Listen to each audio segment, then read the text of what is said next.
ci lu ngeen ne aga dalu leen seen bëggëj muy fóor waaye ci noonu laa ko bëggee ñu dem waa kii nee na ma moom buy seq ak soxnaam ci kaw lal bi dafay doxat te xamul lan la ma ne ko bu fekkee ci mbedd bi ngay doxatee wala boo toogee ci biir nit ñi da ngay doxat wala booy seq ak sa soxna tamit da ngay doxat xamal ne yow kon boobu problème am na te loolu lu koy waral mooy sa yaxu tuun bi moo bàyyi sa yaxu bun bi mooy bàyyi noonu mooy yaxu ndunkurunk bi loolooy waral dootee fi ngay demee puubukaay fi ngay demee sawukaay mooy waral doxat yi di génn noonu sans contrôle te bu boobaa moom macha allah boo mënul contrôler wu ay doxat moom ay puub yoo dul contrôler wu moo ci topp kon dawal gaaw hôpital dem xooli lan moo la dal balaa muy trop tard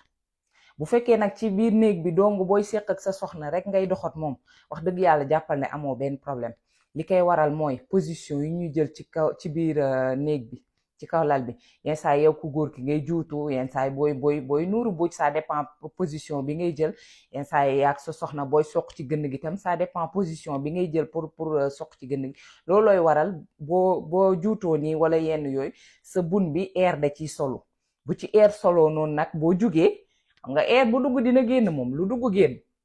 boo jugee noonu nag ngay sentir doxat yi di génn waaye loolu amul benn problème ndax du xeeñ sax du ay doxat yu dul xeeñ la yenn saa yi nga seetlu aussi jigéen bi bu écarté tànk yi wala mu juutu nii ça dépend moom it ci position bi muy def bajo bi di doxat wala booy soq ci biir gënn gi moom ci aana bi bajo bi di doxat wala moom it bu tun bi di génne ay air rek waaw mooy doxat bruit yooyu ngay dégg mais du amul benn xet loolu c'est très normal air bu dugg di génn la loolu ñëpp mus na leen dal mis à part ñoo xamante ne benn position rek lañ xam mooy tëdd ci lal bi rek sa jëkkër yéeg sa kaw mais bu position boo mënti def ci biir néeg bi moom jàppal ne air dina dugg soit sa biir bajo bi wala mu dugg sa biir bun bi te bu duggee dina génn